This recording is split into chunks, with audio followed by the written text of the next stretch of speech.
The third law: make it easy. 11 walk slowly, but never backward. On the first day of class, Jerry Welsman, a professor at the University of Florida, divided his film photography students into two groups. Everyone on the left side of the classroom, he explained, would be in the quantity group. They would be graded solely on the amount of work they produced. On the final day of class, he would tally the number of photos submitted by each student. 100 photos would rate an A, 90 photos a B, 80 photos a C, and so on. Meanwhile, everyone on the right side of the room would be in the quality group. They would be graded only on the excellence of their work. They would only need to produce one photo during the semester, but to get an A, it had to be a nearly perfect image. At the end of the term, he was surprised to find that all the best photos were produced by the quantity group. During the semester, these students were busy taking photos, experimenting with composition and lighting, testing out various methods in the darkroom, and learning from their mistakes. In the process of creating hundreds of photos, they honed their skills. Meanwhile, the quality group sat around speculating about perfection. In the end, they had little to show for their efforts other than unverified theories and one mediocre photo. It is easy to get bogged down trying to find the optimal plan for change, the fastest way to lose weight, the best program to build muscle, the perfect idea for a side hustle. We are so focused on figuring out the best approach that we never get around to taking action. As Voltaire once wrote, the best is the enemy of the good.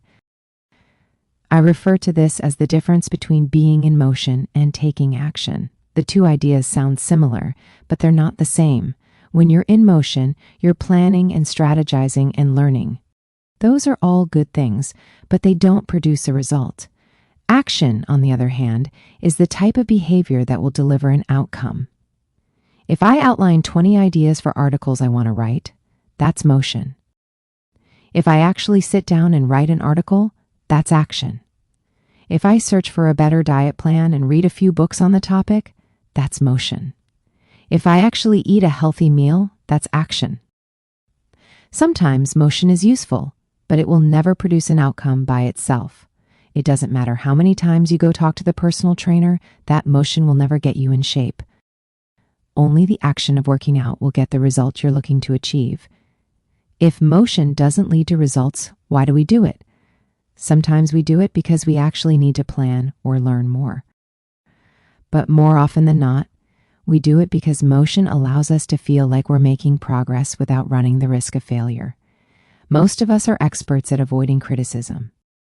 It doesn't feel good to fail or to be judged publicly, so we tend to avoid situations where that might happen. And that's the biggest reason why you slip into motion rather than taking action. You want to delay failure. It's easy to be in motion and convince yourself that you're still making progress.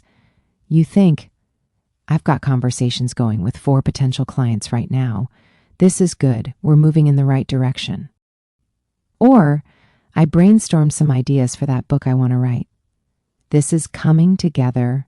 Motion makes you feel like you're getting things done, but really, you're just preparing to get something done. When preparation becomes a form of procrastination, you need to change something. You don't want to merely be planning. You want to be practicing. If you want to master a habit, the key is to start with repetition, not perfection. You don't need to map out every feature of a new habit. You just need to practice it. This is the first takeaway of the third law. You just need to get your reps in. How long does IT actually take to form a new habit? Habit formation is the process by which a behavior becomes progressively more automatic through repetition. The more you repeat an activity, the more the structure of your brain changes to become efficient at that activity. Neuroscientists call this long-term potentiation, which refers to the strengthening of connections between neurons in the brain based on recent patterns of activity. With each repetition, cell-to-cell signaling improves and the neural connections tighten. First described by neuropsychologist Donald Hebb in 1949, this phenomenon is commonly known as Hebb's law. Neurons that fire together wire together. Repeating a habit leads to clear physical changes in the brain. In musicians, the cerebellum, critical for physical movements like plucking a guitar string or pulling a violin bow, is larger than it is in non-musicians. Mathematicians, meanwhile, have increased gray matter in the inferior parietal lobule, which plays a key role in computation and calculation. Its size is directly correlated with the amount of time spent in the field. The older and more experienced the mathematician, the greater the increase in gray matter. When scientists analyzed the brains of taxi drivers in London, they found that the hippocampus, a region of the brain involved in spatial memory, was significantly larger in their subjects than in non-taxi drivers. Even more fascinating, the hippocampus decreased in size when a driver retired. Like the muscles of the body responding to regular weight training, particular regions of the brain adapt as they are used and atrophy as they are abandoned. Of course, the importance of repetition in establishing habits was recognized long before neuroscientists began poking around. In 1860, the English philosopher George H. Lewes noted, "In learning to speak a new language, to play on a musical instrument, or to perform unaccustomed movements, great difficulty is felt, because the channels through which each sensation has to pass have not become established. But no sooner has frequent repetition cut a pathway than this difficulty vanishes. The actions become so automatic that they can be performed while the mind is otherwise engaged." Both common sense and scientific evidence agree.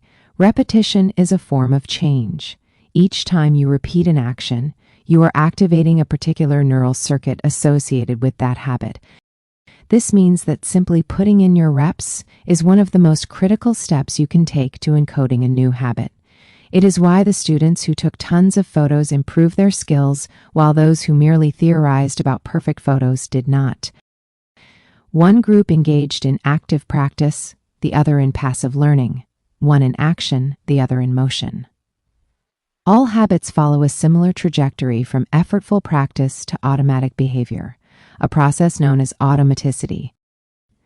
Automaticity is the ability to perform a behavior without thinking about each step, which occurs when the non-conscious mind takes over. It looks something like this. On the following page, you'll see what it looks like when researchers track the level of automaticity for an actual habit, like walking for 10 minutes each day.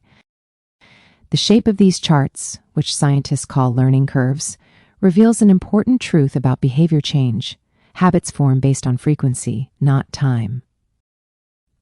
One of the most common questions I hear is, how long does it take to build a new habit? But what people really should be asking is, how many does it take to form a new habit? That is, how many repetitions are required to make a habit automatic? There is nothing magical about time passing with regard to habit formation. It doesn't matter if it's been 21 days or 30 days or 300 days. What matters is the rate at which you perform the behavior. You could do something twice in 30 days or 200 times. It's the frequency that makes the difference. Your current habits have been internalized over the course of hundreds, if not thousands of repetitions. New habits require the same level of frequency. You need to string together enough successful attempts until the behavior is firmly embedded in your mind and you cross the habit line. In practice, it doesn't really matter how long it takes for a habit to become automatic. What matters is that you take the actions you need to take to make progress. Whether an action is fully automatic is of less importance. To build a habit, you need to practice it. And the most effective way to make practice happen is to adhere to the third law of behavior change. Make it easy. Chapters that follow will show you how to do exactly that. Chapter summary. The third law of behavior change is make it easy. The most effective form of learning is practice, not planning. Focus on taking action, not being in motion. Habit formation is the process by which a behavior becomes progressively more automatic through repetition. The amount of time you have been performing a habit is not as important as the number of times you have performed it. 12. The law of least effort. In his award-winning book, Guns, Germs, and Steel, anthropologist and biologist Jared Diamond points out a simple fact. Different continents have different shapes. At first glance, this statement seems rather obvious and unimportant, but it turns out to have a profound impact on human behavior. The primary axis of the Americas runs from north to south. That is, the landmass of North and South America tends to be tall and thin rather than wide and fat. The same is generally true for Africa. Meanwhile, the landmass that makes up Europe, Asia, and the Middle East is the opposite. This massive stretch of land tends to be more east-west in shape. According to Diamond, this difference in shape played a significant role in the spread of agriculture over the centuries. When agriculture began to spread around the globe, farmers had an easier time expanding along east-west routes than along north-south ones. This is because locations along the same latitude generally share similar climates, amounts of sunlight and rainfall, and changes in season. These factors allowed farmers in Europe and Asia to domesticate a few crops and grow them along the entire stretch of land from France to China. The shape of human behavior. By comparison, the climate varies greatly when traveling from north to south. Just imagine how different the weather is in Florida compared to Canada. You can be the most talented farmer in the world, but it won't help you grow Florida oranges in the Canadian winter. Snow is a poor substitute for soil. In order to spread crops along north-south routes, farmers would need to find and domesticate new plants whenever the climate changed. As a result, agriculture spread 2 to 3 times faster across Asia and Europe than it did up and down the Americas. Over the span of centuries, this small difference had a very big impact. Increased food production allowed for more rapid population growth. With more people, these cultures were able to build stronger armies and were better equipped to develop new technologies. The changes started out small, a crop that spread slightly farther, a population that grew slightly faster, but compounded into substantial differences over time.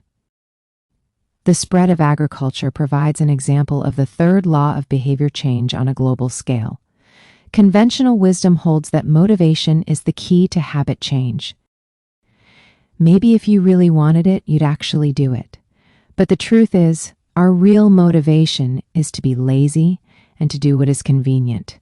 And despite what the latest productivity bestseller will tell you, this is a smart strategy, not a dumb one. Energy is precious, and the brain is wired to conserve it whenever possible. It is human nature to follow the law of least effort, which states that when deciding between 2 similar options, people will naturally gravitate toward the option that requires the least amount of work. For example, expanding your farm to the east, where you can grow the same crops, rather than heading north, where the climate is different.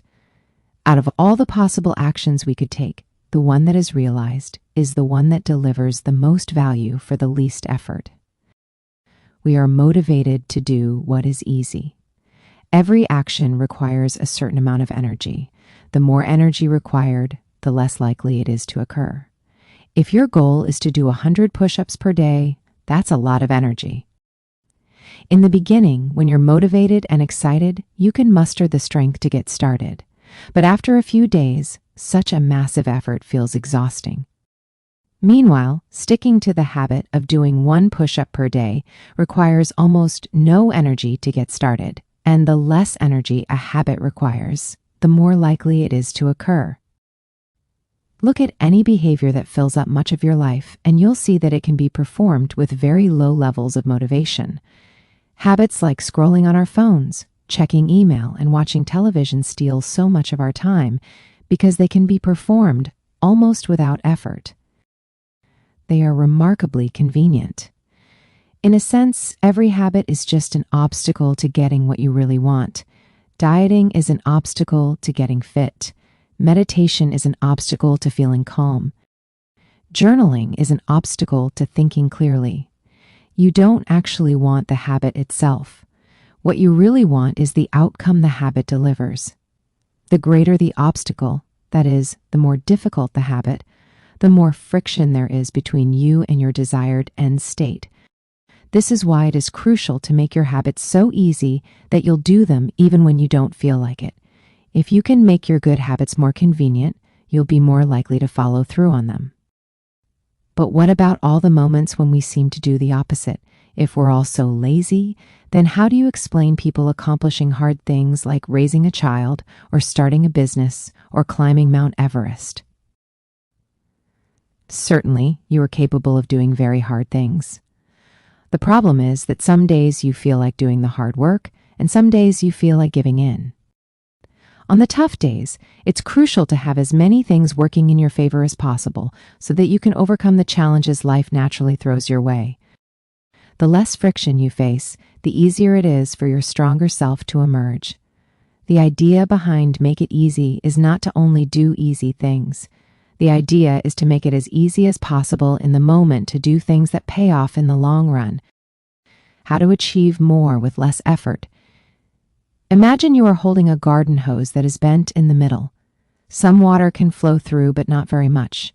If you want to increase the rate at which water passes through the hose, you have two options.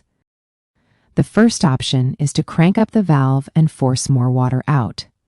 The second option is to simply remove the bend in the hose and let water flow through naturally. Trying to pump up your motivation to stick with a hard habit is like trying to force water through a bent hose. You can do it, but it requires a lot of effort and increases the tension in your life. Meanwhile, making your habits simple and easy is like removing the bend in the hose. Rather than trying to overcome the friction in your life, you reduce it. One of the most effective ways to reduce the friction associated with your habits is to practice environment design. In Chapter 6, we discussed environment design as a method for making cues more obvious, but you can also optimize your environment to make actions easier. For example, when deciding where to practice a new habit, it is best to choose a place that is already along the path of your daily routine. Habits are easier to build when they fit into the flow of your life. You are more likely to go to the gym if it is on your way to work, because stopping doesn't add much friction to your lifestyle. By comparison, if the gym is off the path of your normal commute, even by just a few blocks, now you're going out of your way to get there. Perhaps even more effective is reducing the friction within your home or office. Too often, we try to start habits in high-friction environments. We try to follow a strict diet while we are out to dinner with friends. We try to write a book in a chaotic household. We try to concentrate while using a smartphone filled with distractions. It doesn't have to be this way. We can remove the points of friction that hold us back. This is precisely what electronics manufacturers in Japan began to do in the 1970s. In an article published in The New Yorker titled "Better All the Time," James Surowiecki writes, Japanese firms emphasized what came to be known as lean production, relentlessly looking to remove waste of all kinds from the production process, down to redesigning workspaces so workers didn't have to waste time twisting and turning to reach their tools. The result was that Japanese factories were more efficient and Japanese products were more reliable than American ones. In 1974, service calls for American-made color televisions were 5 times as common as for Japanese televisions. By 1979, it took American workers 3 times as long to assemble their sets. I like to refer to this strategy as addition by subtraction. The Japanese companies looked for every point of friction in the manufacturing process and eliminated it. As they subtracted wasted effort, they added customers and revenue. Similarly, when we remove the points of friction that sap our time and energy, we can achieve more with less effort. If you look at the most habit-forming products, you'll notice that one of the things these goods and services do best is remove little bits of friction from your life. Meal delivery services reduce the friction of shopping for groceries. Dating apps reduce the friction of making social introductions. Ride-sharing services reduce the friction of getting across town. Text messaging reduces the friction of sending a letter in the mail, like a Japanese television manufacturer redesigning their workspace to reduce wasted motion. Successful companies design their products to automate, eliminate, or simplify as many steps as possible. They reduce the number of fields on each form. They pare down the number of clicks required to create an account. They deliver their products with easy-to-understand directions or ask their customers to make fewer choices. When the first voice-activated speakers were released, products like Google Home, Amazon Echo, and Apple HomePod, I asked a friend what he liked about the product he had purchased. He said it was just easier to say play some country music than to pull out his phone, open the music app, and pick a playlist. Of course, just a few years earlier, having unlimited access to music in your pocket was a remarkably frictionless behavior compared to driving to the store and buying a CD.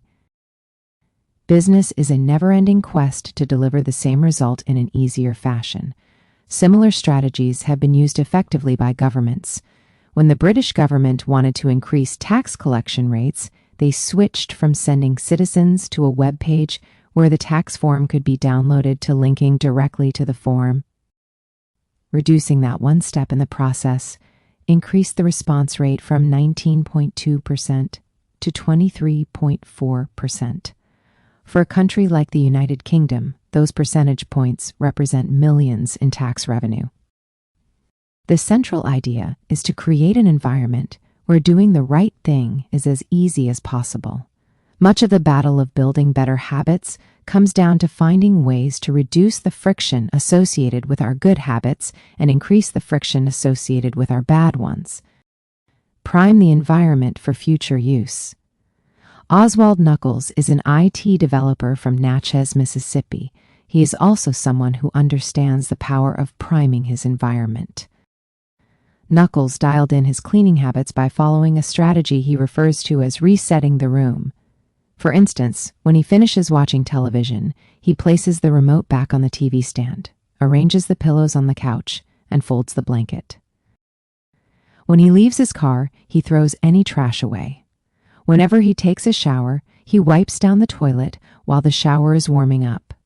The purpose of resetting each room is not simply to clean up after the last action, but to prepare for the next action. When I walk into a room, everything is in its right place, Knuckles wrote, because I do this every day. In every room, stuff always stays in good shape. People think I work hard, but I'm actually really lazy. I'm just proactively lazy. It gives you so much time back.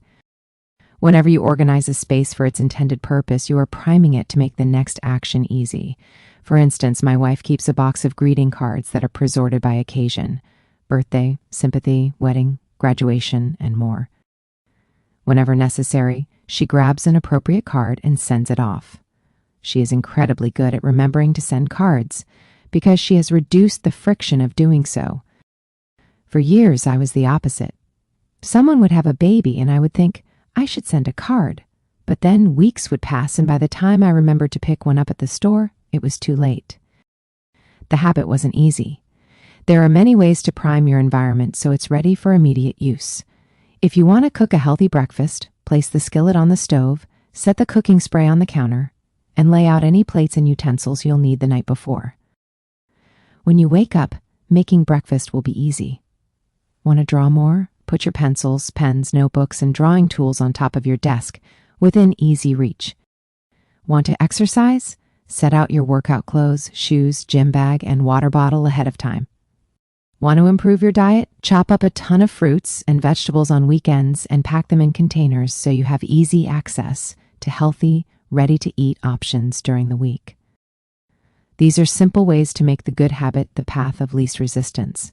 You can also invert this principle and prime the environment to make bad behaviors difficult. If you find yourself watching too much television, for example, then unplug it after each use. Only plug it back in if you can say out loud the name of the show you want to watch. This setup creates just enough friction to prevent mindless viewing. If that doesn't do it, you can take it a step further. Unplug the television and take the batteries out of the remote after each use, so it takes an extra 10 seconds to turn it back on. And if you're really hardcore, move the television out of the living room and into a closet after each use. You can be sure you'll only take it out when you really want to watch something. The greater the friction, the less likely the habit. Whenever possible, I leave my phone in a different room until lunch. When it's right next to me, I'll check it all morning for no reason at all. But when it is in another room, I rarely think about it, and the friction is high enough that I won't go get it without a reason. As a result, I get 3 to 4 hours each morning when I can work without interruption. If sticking your phone in another room doesn't seem like enough, tell a friend or family member to hide it from you for a few hours. Ask a coworker to keep it at their desk in the morning and give it back to you at lunch. It is remarkable how little friction is required to prevent unwanted behavior. When I hide beer in the back of the fridge where I can't see it, I drink less. When I delete social media apps from my phone, it can be weeks before I download them again and log in. These tricks are unlikely to curb a true addiction, but for many of us, a little bit of friction can be the difference between sticking with a good habit or sliding into a bad one. Imagine the cumulative impact of making dozens of these changes and living in an environment designed to make the good behaviors easier and the bad behaviors harder. Whether we are approaching behavior change as an individual, a parent, a coach, or a leader, we should ask ourselves the same question: how can we design a world where it's easy to do what's right? Redesign your life so the actions that matter most are also the actions that are easiest to do. Chapter summary. Human behavior follows the law of least effort. We will naturally gravitate toward the option that requires the least amount of work. Create an environment where doing the right thing is as easy as possible. Reduce the friction associated with good behaviors. When friction is low, habits are easy. Increase the friction associated with bad behaviors. When friction is high, habits are difficult. Prime your environment to make future actions easier. How to stop procrastinating by using the 2-minute rule. Twyla Tharp once says, widely regarded as one of the greatest dancers and choreographers of the modern era. In 1992, she was awarded a MacArthur Fellowship, often referred to as the Genius Grant, and she has spent the bulk of her career touring the globe to perform her original works. She also credits much of her success to simple daily habits. I begin each day of my life with a ritual, she writes. I wake up at 5:30 a.m., put on my workout clothes, my leg warmers, my sweatshirt, and my hat.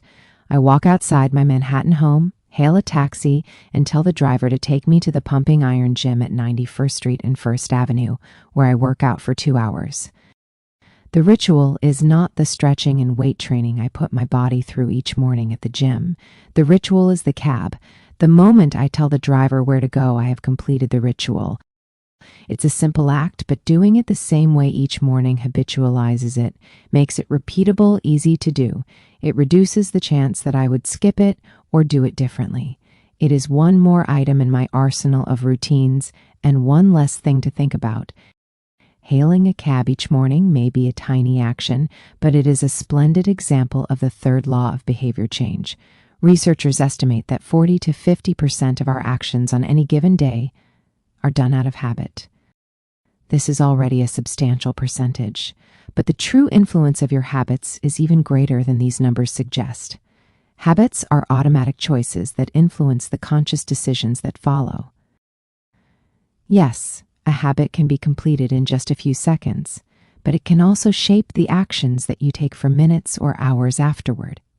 Habits are like the entrance ramp to a highway. They lead you down a path, and before you know it, you're speeding toward the next behavior. It seems to be easier to continue what you are already doing than to start doing something different. You sit through a bad movie for 2 hours. You keep snacking even when you're already full. You check your phone for just a second, and soon you have spent 20 minutes staring at the screen.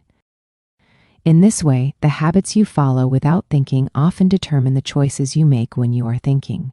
Each evening, there is a tiny moment, usually around 5:15 p.m., that shapes the rest of my night. My wife walks in the door from work, and either we change into our workout clothes and head to the gym, or we crash onto the couch, order Indian food, and watch The Office. Similar to Twyla Tharp hailing the cab, the ritual is changing into my workout clothes. If I change clothes, I know the workout will happen. Everything that follows, driving to the gym, deciding which exercises to do, stepping under the bar, is easy once I've taken the first step. Every day, there are a handful of moments that deliver an outsized impact. I refer to these little choices as decisive moments. The moment you decide between ordering takeout or cooking dinner, the moment you choose between driving your car or riding your bike, the moment you decide between starting your homework or grabbing the video game controller. These choices are a fork in the road. Decisive moments. Decisive moments set the options available to your future self. For instance, walking into a restaurant is a decisive moment because it determines what you'll be eating for lunch. Technically, you are in control of what you order, but in a larger sense, you can only order an item if it is on the menu. If you walk into a steakhouse, you can get a sirloin or a ribeye, but not sushi. Your options are constrained by what's available. They are shaped by the first choice. We are limited by where our habits lead us. This is why mastering the decisive moments throughout your day is so important. Each day is made up of many moments, but it is really a few habitual choices that determine the path you take. These little choices stack up, each one setting the trajectory for how you spend the next chunk of time. Habits are the entry point, not the end point. They are the cab, not the gym. The 2-minute rule. Even when you know you should start small, it's easy to start too big. When you dream about making a change, excitement inevitably takes over, and you end up trying to do too much too soon. The most effective way I know to counteract this tendency is to use the 2-minute rule, which states, when you start a new habit, it should take less than 2 minutes to do. You'll find that nearly any habit can be scaled down into a 2-minute version. Read before bed each night becomes read 1 page. Do 30 minutes of yoga becomes take out my yoga mat. Study for class becomes open my notes.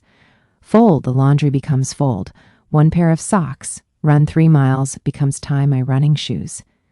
The idea is to make your habits as easy as possible to start.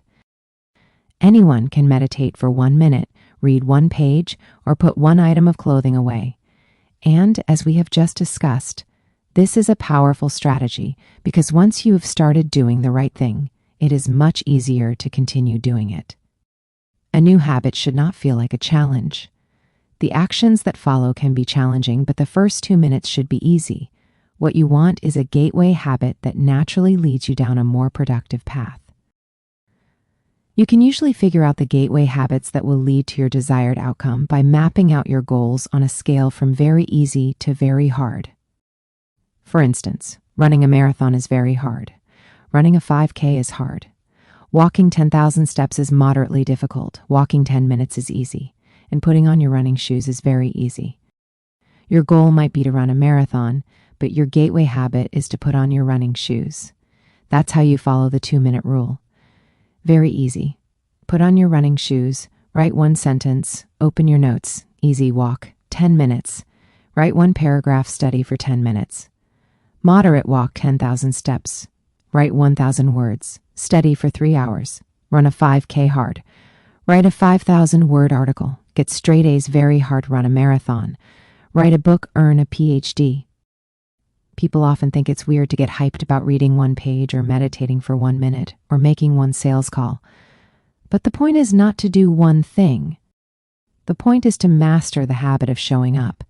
The truth is, a habit must be established before it can be improved. If you can't learn the basic skill of showing up, then you have little hope of mastering the finer details. Instead of trying to engineer a perfect habit from the start, do the easy thing on a more consistent basis.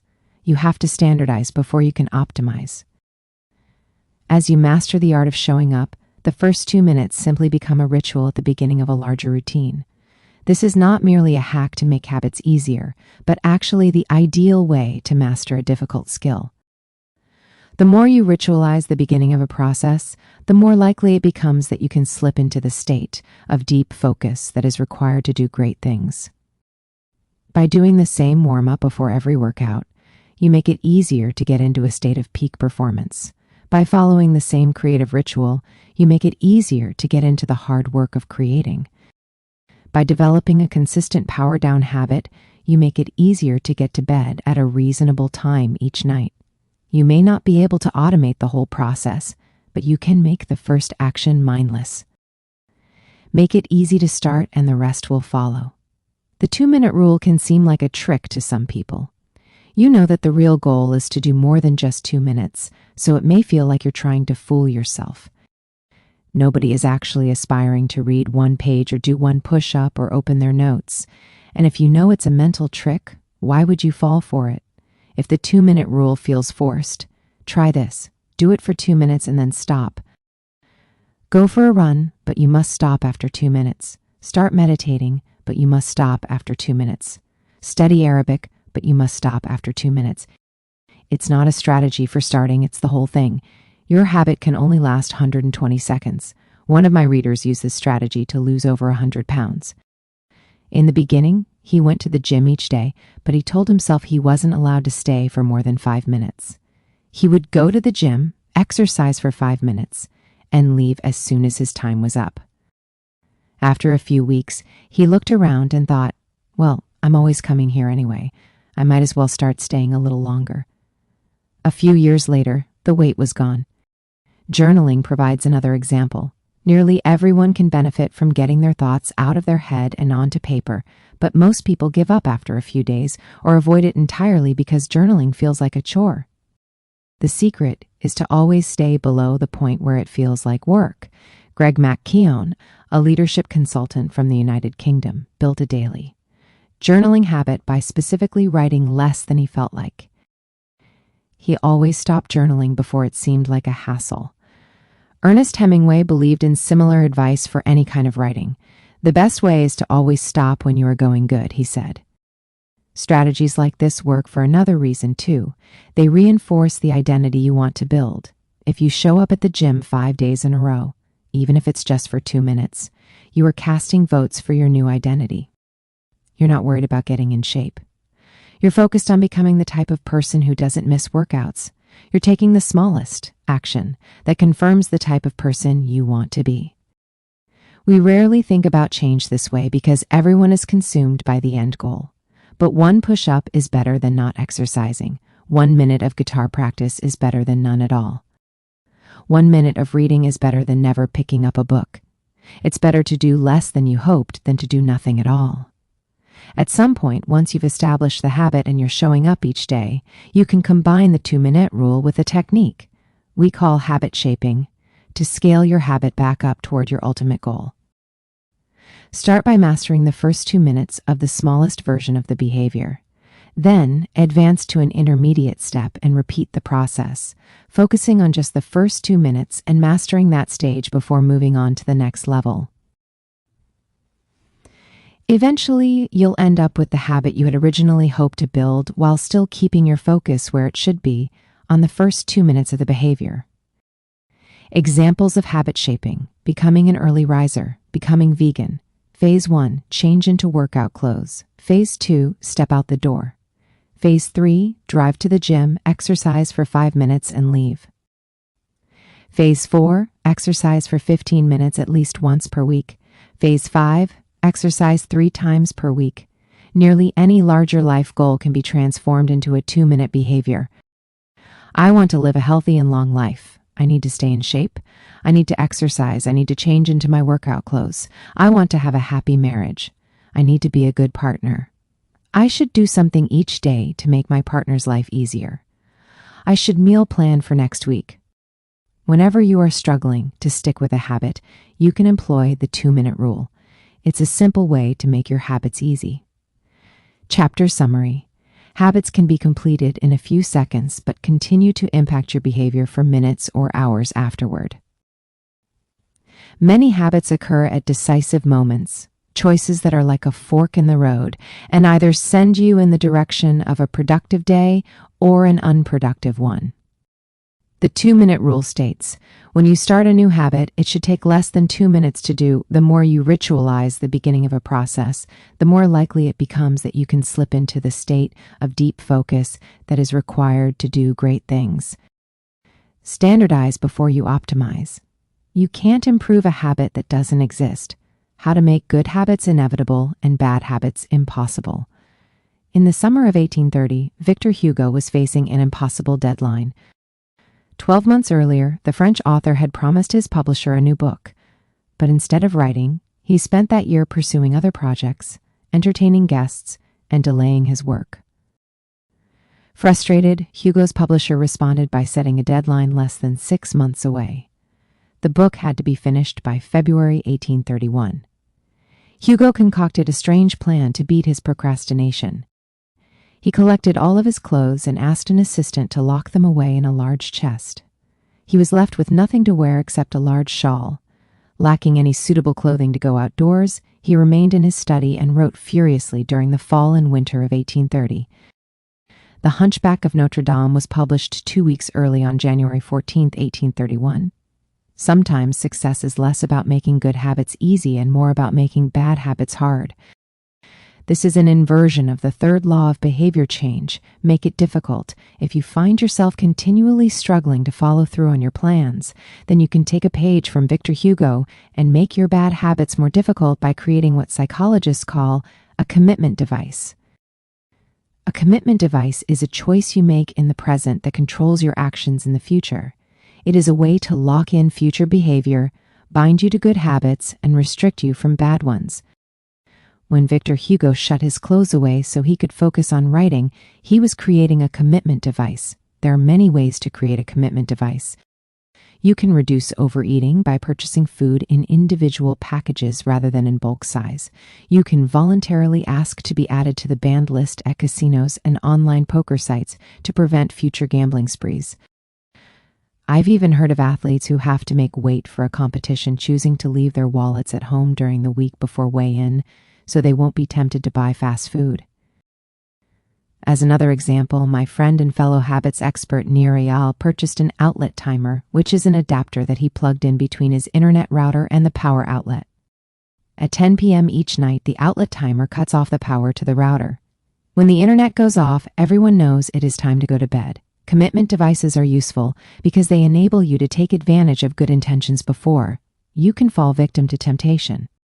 Whenever I'm looking to cut calories, for example, I will ask the waiter to split my meal and box half of it to go before the meal is served. If I waited until the meal came out and told myself I'll just eat half, it would never work. The key is to change the task such that it requires more work to get out of the good habit than to get started on it. If you're feeling motivated to get in shape, schedule a yoga session and pay ahead of time. If you're excited about the business you want to start, email an entrepreneur you respect and set up a consulting call. When the time comes to act, the only way to bail is to cancel the meeting, which requires effort and may cost money.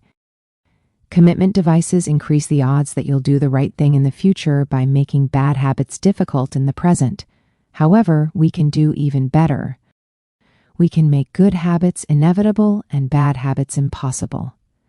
How to automate a habit and never think about IT again. John Henry Patterson was born in Dayton, Ohio in 1844.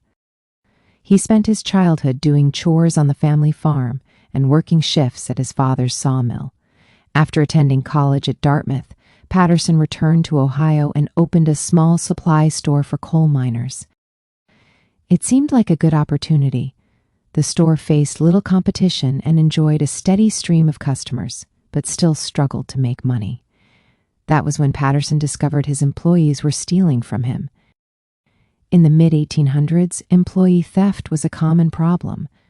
Receipts were kept in an open drawer and could easily be altered or discarded. There were no video cameras to review behavior and no software to track transactions. Unless you were willing to hover over your employees every minute of the day or to manage all transactions yourself, it was difficult to prevent theft. As Patterson mulled over his predicament, he came across an advertisement for a new invention called Ritty's Incorruptible Cashier. Designed by fellow Dayton resident James Ritty, it was the first cash register.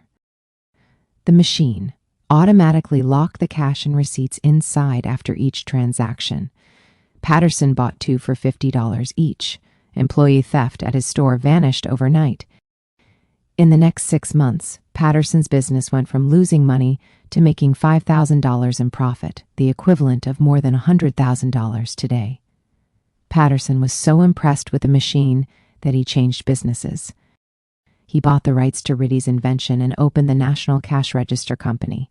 10 years later, National Cash Register had over 1,000 employees and was on its way to becoming one of the most successful businesses of its time. The best way to break a bad habit is to make it impractical to do. Increase the friction until you don't even have the option to act. The brilliance of the cash register was that it automated ethical behavior by making stealing practically impossible. Rather than trying to change the employees, it made the preferred behavior automatic. Some actions, like installing a cash register, pay off again and again. These one-time choices require a little bit of effort up front, but create increasing value over time. I'm fascinated by the idea that a single choice can deliver returns again and again, and I surveyed my readers on their favorite one-time actions that lead to better long-term habits. The table on the following page shares some of the most popular answers. I'd wager that if the average person were to simply do half of the one-time actions on this list, even if they didn't give another thought to their habits, most would find themselves living a better life a year from now. These one-time actions are a straightforward way to employ the third law of behavior change. They make it easier to sleep well, eat healthy, be productive, save money, and generally live better. One-time actions that lock in good habits. Buy a water filter to clean your drinking water. Use smaller plates to reduce caloric intake. Buy a good mattress. Get blackout curtains. Remove your television from your bedroom. Unsubscribe from emails. Turn off notifications and mute group chats. Set your phone to silent. Use email filters to clear up your inbox. Delete games and social media apps on your phone. Get a dog. Move to a friendly social neighborhood. General health. Finance. Enroll in an automatic savings plan. Set up automatic bill pay. Cut cable service. Ask service providers to lower your bills. Of course, there are many ways to automate good habits and eliminate bad ones. Typically, they involve putting technology to work for you. Technology can transform actions that were once hard, annoying, and complicated into behaviors that are easy, painless, and simple. It is the most reliable and effective way to guarantee the right behavior. This is particularly useful for behaviors that happen too infrequently to become habitual. Things you have to do monthly or yearly, like rebalancing your investment portfolio, are never repeated frequently enough to become a habit, so they benefit in particular from technology remembering to do them for you. Other examples include personal finance. Employees can save for retirement with an automatic wage deduction. Cooking, meal delivery services can do your grocery shopping. Productivity. Social media browsing can be cut off with a website blocker. When you automate as much of your life as possible, you can spend your effort on the tasks machines cannot do yet. Each habit that we hand over to the authority of technology frees up time and energy to pour into the next stage of growth. As mathematician and philosopher Alfred North Whitehead wrote, civilization advances by extending the number of operations we can perform without thinking about them. Of course, the power of technology can work against us as well. Binge watching becomes a habit because you have to put more effort in to stop looking at the screen than to continue doing so. Instead of pressing a button to advance to the next episode, Netflix or YouTube will autoplay it for you. All you have to do is keep your eyes open. Technology creates a level of convenience that enables you to act on your smallest whims and desires. At the mere suggestion of hunger, you can have food delivered to your door. At the slightest hint of boredom, you can get lost in the vast expanse of social media. When the effort required to act on your desires becomes effectively zero, you can find yourself slipping into whatever impulse arises at the moment. The downside of automation is that we can find ourselves jumping from easy task to easy task without making time for more difficult, but ultimately more rewarding, work. I often find myself gravitating towards social media during any downtime. If I feel bored for just a fraction of a second, I reach for my phone. It's easy to write off these minor distractions as just taking a break, but over time they can accumulate into a serious issue. The constant tug of just one more minute can prevent me from doing anything of consequence. During the year I was writing this book, I experimented with a new time management strategy. Every Monday, my assistant would reset the passwords on all my social media accounts, which logged me out on each device. All week, I worked without distraction. On Friday, she would send me the new passwords. I had the entire weekend to enjoy what social media had to offer until Monday morning when she would do it again. One of the biggest surprises was how quickly I adapted. Within the first week of locking myself out of social media, I realized that I didn't need to check it nearly as often as I had been, and I certainly didn't need it each day. It had simply been so easy that it had become the default. Once my bad habit became impossible, I discovered that I did actually have the motivation to work on more meaningful tasks. After I removed the mental candy from my environment, it became much easier to eat the healthy stuff. When working in your favor, automation can make your good habits inevitable and your bad habits impossible. It is the ultimate way to lock in future behavior rather than relying on willpower in the moment. By utilizing commitment devices, strategic one-time decisions, and technology, you can create an environment of inevitability, a space where good habits are not just an outcome you hope for, but an outcome that is virtually guaranteed. Chapter summary. The inversion of the third law of behavior change is make it difficult. A commitment device is a choice you make in the present that locks in better behavior in the future. The ultimate way to lock in future behavior is to automate your habits. One-time choices, like buying a better mattress or enrolling in an automatic savings plan, are single actions that automate your future habits and deliver increasing returns over time. Using technology to automate your habits is the most reliable and effective way to guarantee the right behavior.